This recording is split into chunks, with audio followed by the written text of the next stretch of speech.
Assalamualaikum warahmatullahi wabarakatuh. Salam dan bahagia.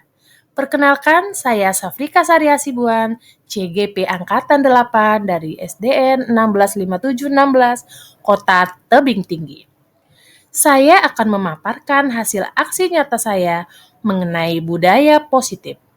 Untuk setiap kegiatannya, mari kita menyaksikan video berikut ini.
Baiklah, pada kesempatan kali ini saya akan memaparkan presentase saya mengenai budaya positif. Agar hari ini kita diberi kelancaran, kemudian pemahaman yang baik, marilah kita berdoa menurut agama dan kepercayaan kita masing-masing. Doa dimulai. Doa selesai.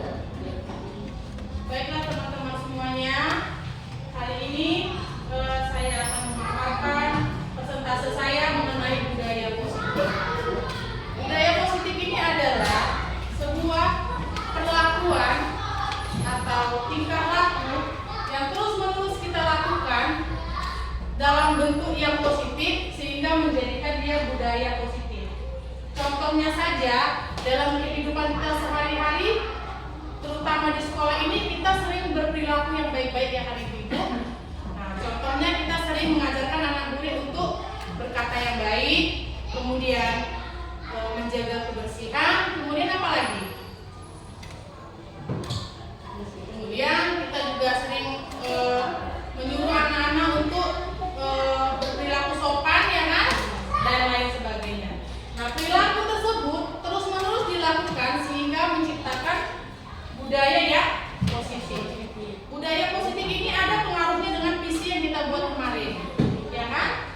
Jika budaya positif terus-menerus dilakukan, maka akan dapat kita prediksi kira-kira dari potensi-potensi anak tadi bisa kita bentuk menjadi satu visi dari budaya positif ini. Nah, kita lihat yang slide selanjutnya mengenai peran guru dalam menerapkan budaya positif.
disiplin positif, kemudian posisi kontrol.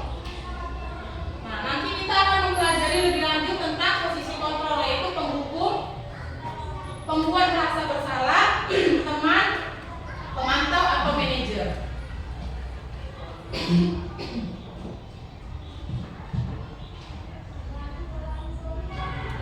Lima kebutuhan dasar manusia. Nah, ini juga terjadi pada siswa kita, juga kita terjadi pada kita yang kita butuhkan. Yang pertama itu cinta dan kasih sayang. Jadi anak-anak kita di kelas juga membutuhkan cinta dan kasih sayang. Jadi dalam penerapan budaya positif ini sangat perlu. Kemudian kesenangan, kebutuhan untuk merasa senang. Jadi ada nanti anak-anak, apa alasannya sehingga dia melanggar peraturan tersebut? Apakah dia membutuhkan cinta dan kasih sayang?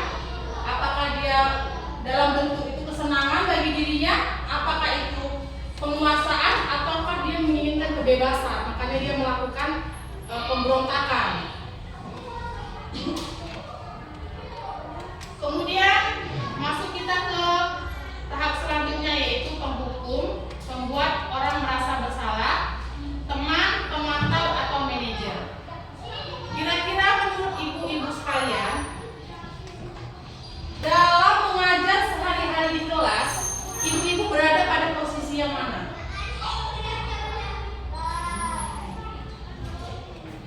Kira-kira apakah itu penghukum, pembuat orang merasa bersalah, ataukah ibu-ibu sekalian sebagai teman buat anak-anak, ataukah pemantau, apakah itu manajer?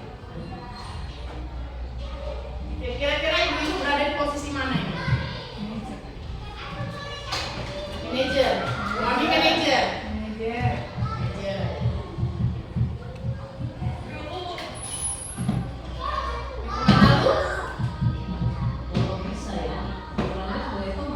Sebagai teman.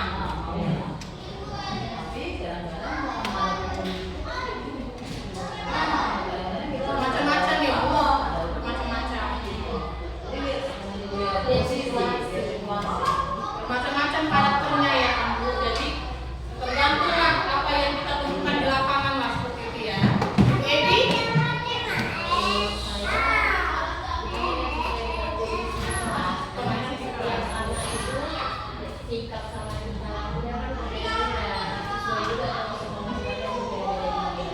Sehingga posisinya juga berbeda-beda. Oke. Ibu Ramla kira-kira berada pada posisi yang mana? Sama. Ibu Irma yang paling dominan lah kalau kita bilang. Kalau menurut saya, apalagi saya tadi kelas rendah ya, yang dominan memang semua itu Pernah ya, ya, tapi lebih dominan sebagai teman. sebagai teman ya. Karena kelas bawah itu lebih senang kalau gurunya itu lebih dekat dengan murid. Oh ya, sebagai teman. Ibu Olin Sebagai teman. sebagai teman sama seperti Irma. Iya. Karena menganggap supaya lebih gampang mendekatkan diri ya ke murid ya. Bu Rija? Kalau saya lebih memilih teman sih, cuma Yang dominan sering kita lakukan? kalau saya sih pemantau. Pemantau. Iya. Oke. Karena lebih kita kan kalau di sekolah kan mengawasi anak murid kan harus penuh gitu. Kadang kita memantau seperti itu ya Bu Rija. Baiklah. Jawabannya bervariatif. Sama juga seperti saya. Saya juga pernah berada di posisi penghukum. Saya pernah juga menghukum siswa tanpa menanyakan sebabnya. Itu saya pernah. Kemudian saya juga pernah berada di posisi pembuat orang merasa bersalah. Jadi kalau bisa dibilang hampir semua ini saya pernah. Kalau saya ya Bu. Nah, kita lihat satu-satu ya. Yang paling harus tidak kita lakukan adalah pada posisi penghukum.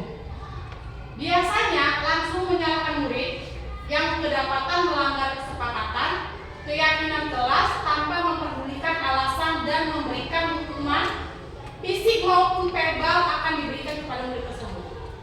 Misalnya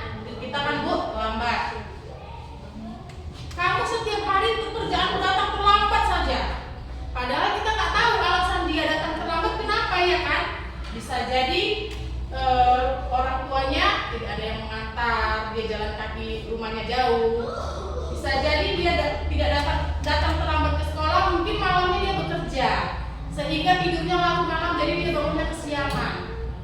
Kita tidak tanyakan, tapi kita terkadang mungkin main tangan, itulah dia berupa hubungan fisik maupun verbal kata-kata.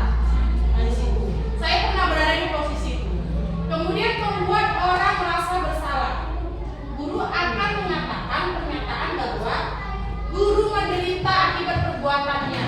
Akibatnya murid akan merasa bersalah, rendah diri, dan menarik diri dari pergaulannya. Ini contohnya kira-kira kalau di kelas ribut ini dikelaskan, kita panggil siswa bu. Gara-gara kamu tidak mengerjakan tugas, kamu ribut di bangkumu, teman-teman lainnya terganggu. Kita buat dia merasa bersalah. Apapun cerita dia harus salah. Nah, kita tidak menanyakan kenapa dia ribut, kenapa enggak. Kita harus menyalahkan dia dalam segi apapun. Jadi dia semakin terpuruk, tertindas. Nah, jadi posisi kita juga adalah membuat orang merasa bersalah. Ketiga, sebagai teman. Nah, sebagai teman ini tidak bisa kita bilang dia termasuk yang positif sekali atau yang negatif sekali, tidak. Dia di tengah-tengah.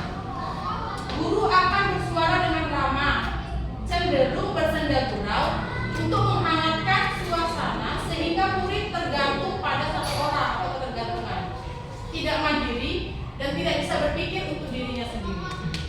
Contohnya kalau ada anak merasa bersalah, terkadang kita tidak menyelesaikan masalahnya, malah kita sering begini kan, udahlah nak, lain kali belajarlah di rumah. Ini kita mendekatkan diri aja sama dia.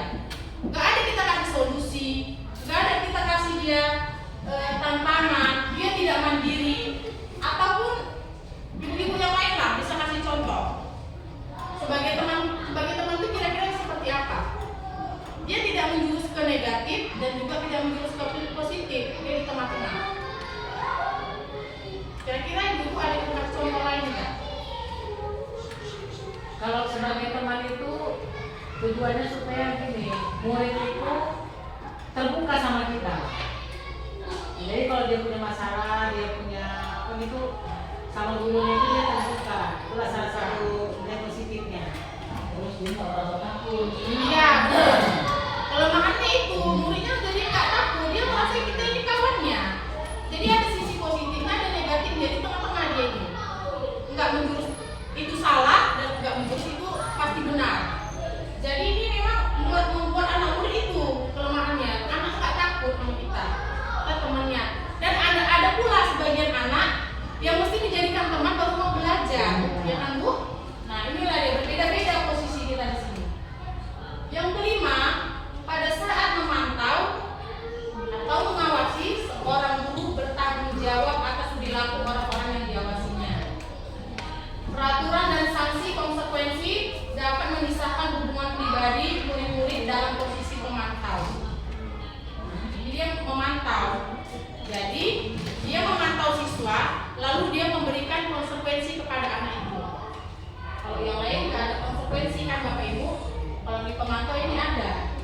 Jadi misalnya dia berbuat kesalahan, kita panggil. Kenapa kamu nak berbuat kesalahan? Ini dijelaskannya kan. Nah, kira-kira konsekuensinya apa kalau kamu berbuat untuk kedepannya? Kita sering ya seperti itu ya Bapak Ibu. Saya pun sering juga. Nah itu dia memberikan sanksi atau konsekuensi kepada anak itu. Jadi kira-kira kalau di kelas nanti ibu sudah mulai paham lah posisi ibu di mana.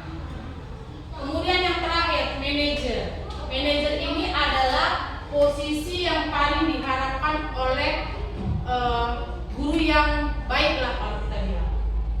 Dan seharusnya kita berada di posisi manajer. Kalau turun itu hanya di posisi pemantau, tidak ke teman, membuat orang merasa bersalah, apalagi penghubung. Kalau turun hanya satu tingkat aja, paling tidak pemantau.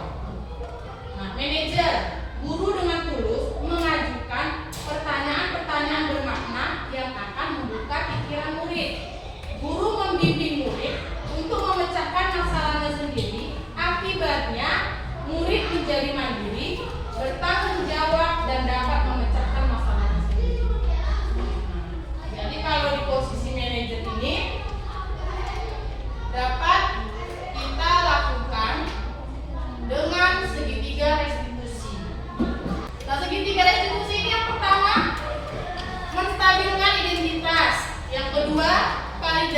tindakan yang salah. Dan yang ketiga yaitu menanyakan keyakinan. Ini adalah penerapan dari posisi manajer. Yang pertama, menstabilkan identitas. Membuat kesalahan adalah sesuatu yang wajar. Manusia itu tidak ada yang sempurna. Jadi kalau ada nanti siswa kita yang melakukan kesalahan, sebagai contoh si Jaki ya kan Bu, si Jaki ini memang murid kita yang paling teladan sekali lah memang. Kita bisa buat dia sebagai contoh lah. Ketika dia salah, misalnya dia tidak memakai sepatu berwarna hitam, dia ke sekolah memakai sepatu warna putih. Nah, langkah yang kita lakukan pertama adalah menstabilkan identitas. Membuat kesalahan adalah sesuatu yang wajar. Kita bisa katakan kepada si Jaki bahwa Jaki sudah bagus pakai sepatu datang sekolah. Hari ini penampilan Jaki sudah rapi. Jaki sudah datang tepat waktu. Jadi kita tidak menyalahkan ini Bu yang pertama-tama. Kita membuat itu wajar pakai sepatu. Jaki anak yang baik, sudah menaati peraturan memakai sepatu. Tetapi ada yang salah pada diri Jaki. Apa itu? Si Jakinya bilang, sepatu saya Bu warnanya putih. Itu ya kan? Nah, kita yakini manusia tidak ada yang salah. Jadi jangan menjudge sebelum kita mengarahkan dia ke perbuatan yang selanjutnya. Jangan kita judge, karena kalau kita menjudge di awal akan membuat anak itu tertutup, tidak mau berterus terang, dan dia akan lebih mengambil sikap berbohong. Nah, kemudian yang kedua yaitu validasi tindakan yang salah. Kamu melakukannya karena mempertahankan sesuatu yang penting bagimu. Kamu melakukan, bukan melakukannya tanpa satu alasan tertentu. Barulah kita tanya alasannya. Kenapa Jaki ke sekolah kok pakai sepatu warna putih? Nah, apa alasannya? Nah, disitulah dibilangnya mungkin yang sepatunya basah, mungkin yang sepatunya nggak nampak Bu, mungkin sepatunya kekecilan atau koi atau lain sebagainya. Kita bisa menilai kira-kira ini anak bohong atau jujur. Nah, kemudian kita lihat lagi ke selanjutnya, menanyakan keyakinan. Kita tanya lagi sama murid itu, sebagai keluarga atau kelas, apa yang kita yakini, nilai-nilai apa yang kita yakini. Lalu kita tanya sama si Jaki, Jaki, apakah yang Jaki lakukan ini sudah benar atau tidak? Dibilang si Jaki lah bahwa itu tidak benar. Kemudian kita yakini lagi kalau itu salah sama si Jaki. Jadi Jaki tahu nggak perbuatan ini salah atau tidak? Tahu ini salah.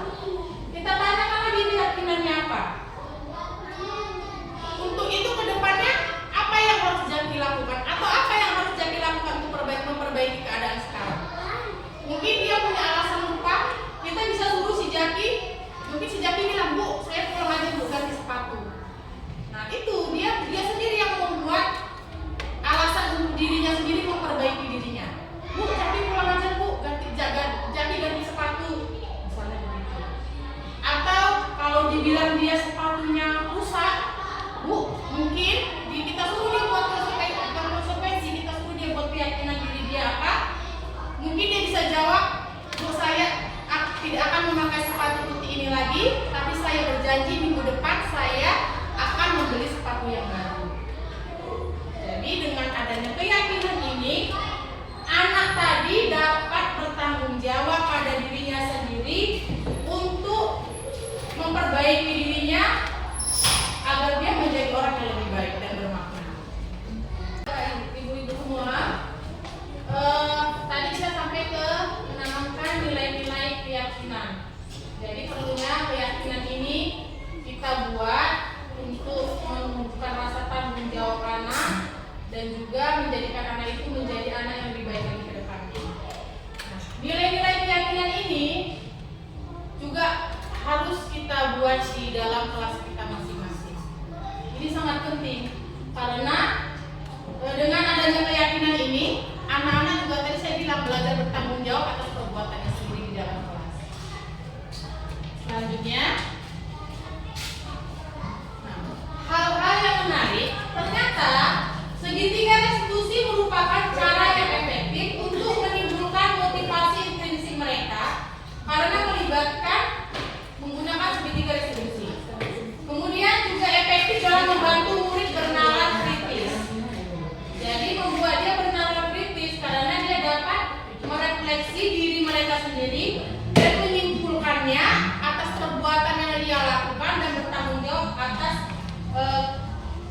dia, ya, perbuatan yang dia lakukan. Kemudian bila murid melanggar peraturan, sebenarnya mereka gagal memenuhi kebutuhan dasar mereka. Nah, jadi makanya itu dia berbuat gagal, melanggar peraturan. Hal-hal di luar dugaan, pemberian penghargaan yang terus-menerus bisa menjadi hukuman bagi sebagian murid yang motivasi intrinsiknya belum muncul. Kemudian untuk guru agar bisa sampai pada posisi manajer, guru harus terus belajar karena akan sulit mencapai posisi tersebut tanpa terus belajar. Memang sulit lah ya mencapai posisi manajer, karena kita sudah tertanam posisi-posisi yang mungkin di awal tadi, penghukum, teman, merasa bersalah, dan lain sebagainya. Jadi salah satu caranya yaitu terus berlatih, karena saya juga ada gitu Bu. Kalau ada murid yang berbuat salah, saya coba menerapkan segitiga restitusi. Masih tahap coba-coba dulu, nanti lama-lama mudah-mudahan jadi biasa. Kemudian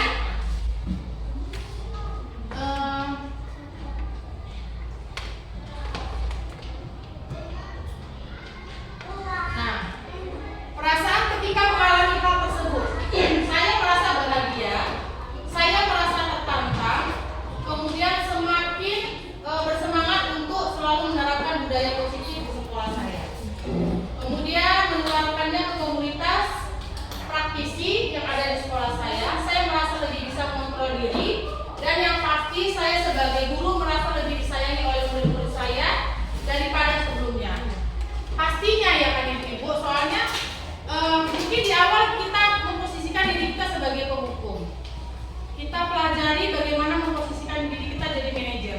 Mungkin yang awalnya murid-murid itu kesal melihat kita yang hari-hari terus marah-marah terus sama murid. Mungkin lama-lama dia bisa berpikir, ternyata ibu ini perhatian juga sama saya ya. Selama ini dia tanya alasannya, kemudian dia bimbing saya menjadi lebih baik. Jadi dia tidak berpikir bahwa kita ini gurunya tugasnya merepet aja setiap hari. Itu aja. Nah, selanjutnya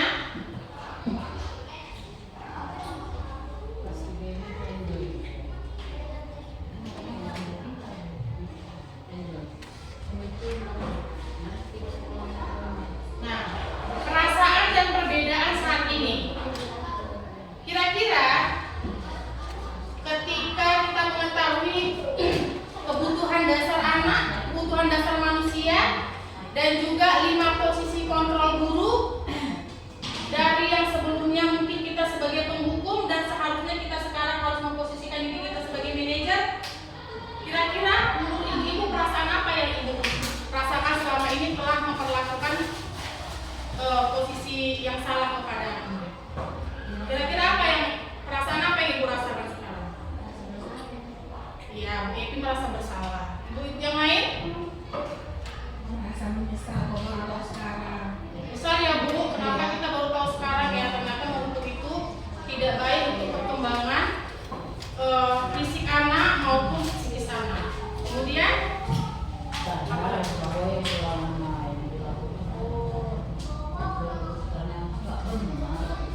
Jadi bisa merefleksikan diri ya Ibu ya.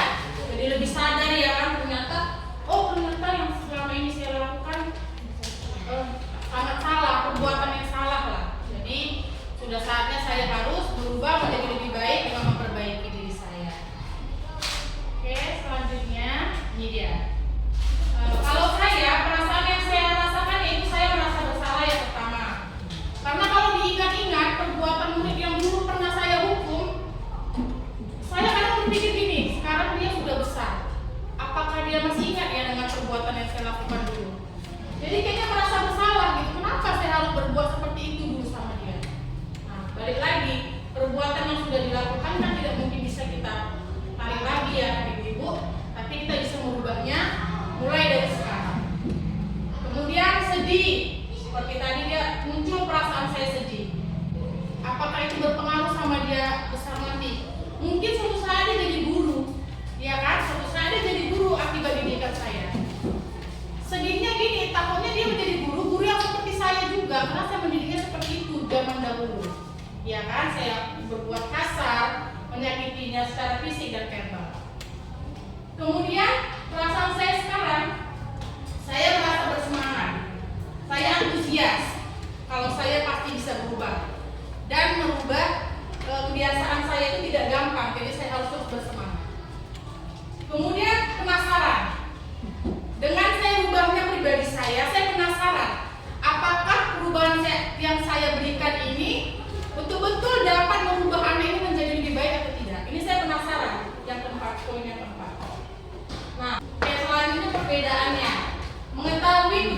dasar murid. Jadi kita bisa tahu anak itu melakukan kesalahan kenapa, dia apa yang dia butuhkan, kasih sayang kah, atau tadi butuh kebebasan kah, atau lain sebagainya. Mengetahui keefektifan keyakinan kelas dan segitiga restitusi. Jadi setelah kita buat keyakinan kelas ini dan kita terapkan segitiga restitusi, efektif nggak dengan hasil yang akan dicapai? Kira-kira begitu. Kemudian tidak lebih bisa mengontrol diri dan emosi dalam membimbing murid. Kadang-kadang terpikir kan, mau marah kepada murid, ingat, segitiga restitusi. Coba dulu lah tahapan-tahapannya, sabar. Jadi lebih bisa mengontrol emosi gitu. Jadi saya coba dulu tahap yang ini, dia selanjutnya ke sini baru ke sini. Jadi nggak langsung spontanitas dia. Yang ketiga, murid lebih kritis, mandiri, dan bertanggung jawab atas dirinya sendiri. Jadi ini tadi juga saya berlakukan kepada murid saya si Akbar. Dia tidak datang ke sekolah, dia alasannya karena malas tadi, ya kan? Malas, kenapa Akbar saya malas Bu? Malasnya kenapa? Udah terlambat Bu, bangunnya kepagian, tidurnya kemalaman. Kalau bisa tidurnya kemalaman, pergi sama bapak sampai pulang jam 12 malam, jadi tidurnya sampai rumah itu jam 1 Bu. Sehingga paginya dia terlambat bangun jadi malas ke sekolah. Jadi saya tanyakan sama si Akbar ini, kira-kira Akbar untuk kedepannya apa yang akan Akbar ambil tindakan supaya Akbar tidak mengulangi lagi perbuatan yang sama. Terus si Akbar bilang, nggak tahu Bu, ibu aja lah Bu yang ngasih peraturannya. Nah kalau ibu yang buat peraturan untuk Akbar, berarti Akbar nggak meyakini perbuatan Akbar itu salah. Kalau ibu yang kasih peraturan berarti ibu memaksakan Akbar nggak sadar perbuatan Akbar itu, dan Akbar nanti nggak tanggung jawab suatu hari ke depannya. Jadi si Akbar mengatakan, kalau saya melakukan perbuatan itu lagi Bu, dengan alasan yang malas, tidurnya lama, atau dia alasannya yang tidak memungkinkan lah, makanya tidak enak didengar lah, sehingga dia tidak datang ke sekolah. Si Akbar mengatakan, saya akan membersihkan seluruh kelas kita. Saya bersihkan seluruh kelas, saya sapu, saya pel Bu, katanya. Terus didengar oleh temannya, bagaimana teman-teman sekalian? Si Akbar ini malas ke sekolah. Nah suatu saat nanti pasti ada juga yang seperti si Akbar ini. Pasti nanti suatu saat ada yang malas ke sekolah karena udah melihat perbuatan si Akbar seperti ini. Kira-kira kalau si Akbar bilang, dia katanya keyakinan dia kalau dia nanti tidak datang lagi karena malas, dia akan membersihkan seluruh ruangan kelas. Itu kalau dia ulangi pertama. Kemudian kalau besok diulanginya lagi, maka bertambahlah ruangan yang dibersihkannya. Besok diulanginya lagi, bertambah lagi ruangan yang dibersihkannya. Seperti itu. Apakah yang lain setuju? Saya bilang sama teman-temannya, setuju Bu. Jadi kita yakini ya, kalau perbuatan ini dilakukan lagi, ini berlaku untuk semuanya. Ya Bu, setuju. Jadi perbuatan ini mengajarkan anak-anak untuk lebih bertanggung jawab. Kira-kira seperti itu.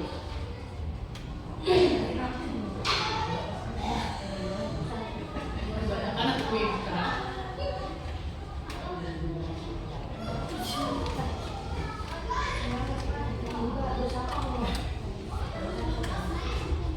Baiklah,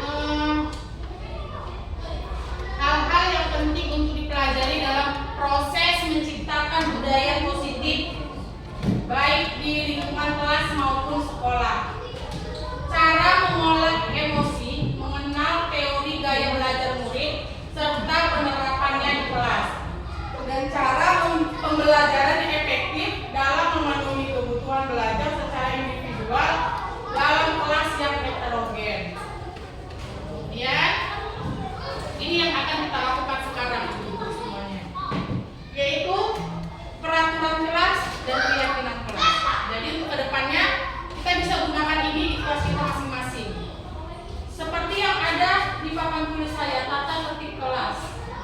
Kira-kira semua siswa harus hadir sekurang-kurangnya 10 menit sebelum masuk. Kira-kira kalau tata tertib itu termasuk peraturan atau keyakinan kelas? Peraturan kelas. Jadi sampai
Jadi kita buat di sini peraturan kelasnya adalah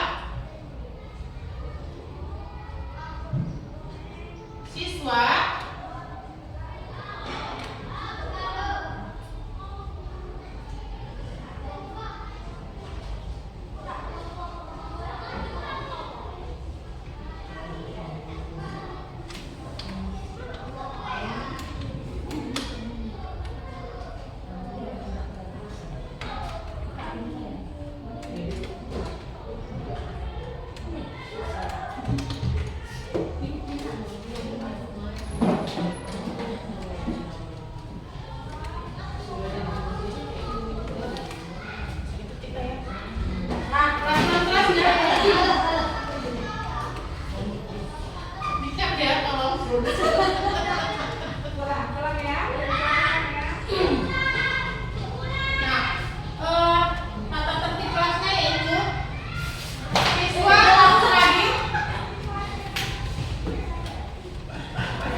misalnya lagi kita buat peraturan kelas kita tidak boleh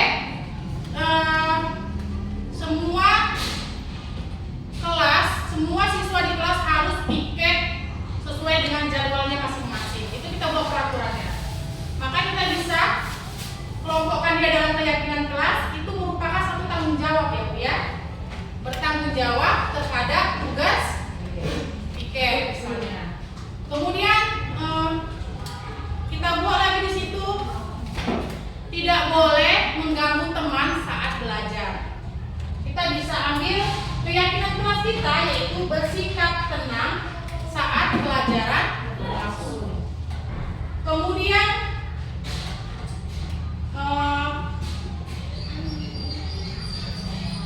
tadi kita bisa katakan kalau misalnya pagi-pagi kita suruh anak-anak untuk kerjasama gotong royong di lapangan, kita bisa ambil satu keyakinan kelas yaitu saling tolong atau kerjasama.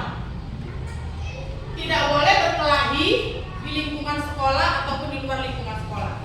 Kita bisa ambil satu keyakinan kelas hidup rukun dengan teman. Kemudian ini bisa kita katakan kepada murid-murid kita, dan apabila suatu saat dilanggar atau dilanggar, mereka bisa tentukan sendiri konsekuensinya apa ke depannya sesuai dengan yang disepakati oleh mereka sendiri. Nah, kira-kira untuk ibu-ibu semua ada yang ingin dipertanyakan?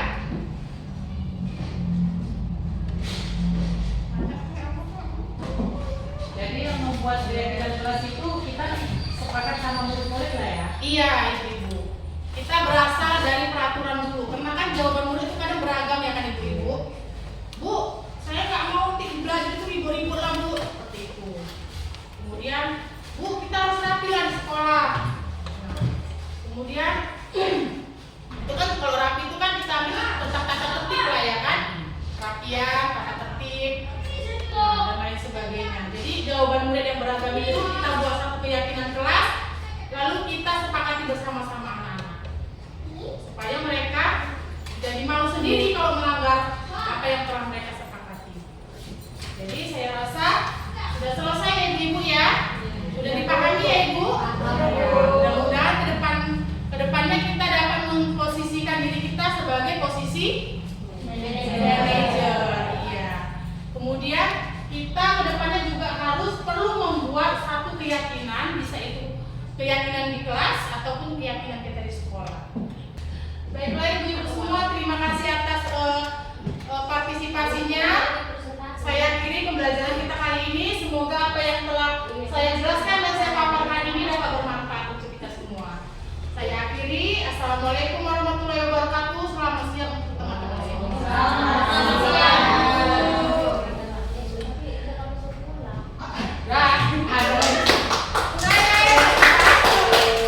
Ini hanya diskusi santai ya Ibu ya, sharing. Nah, tujuan diskusi kita yang pertama yaitu melalui kegiatan diskusi kita dapat mendiskusikan cita-cita visi warga sekolah terhadap murid di masa yang akan datang. Nah, kemudian yang kedua, menilai kesesuaian visi sekolah impian dengan cita-cita yang diharapkan oleh murid. Nah, apakah nanti visi yang sudah kita buat sebelumnya itu sudah sesuai atau belum?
kita bisa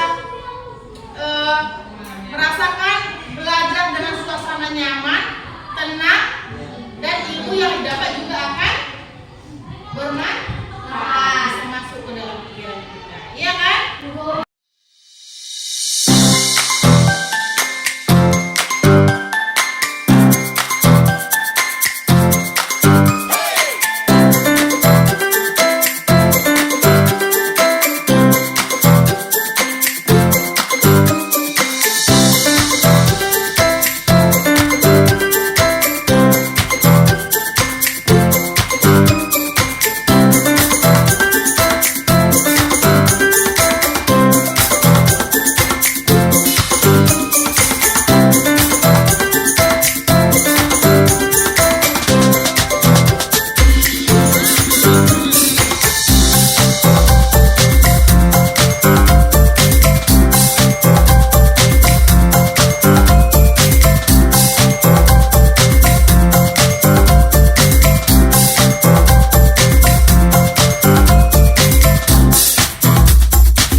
Demikianlah tayangan video aksi nyata penerapan budaya positif di sekolah saya.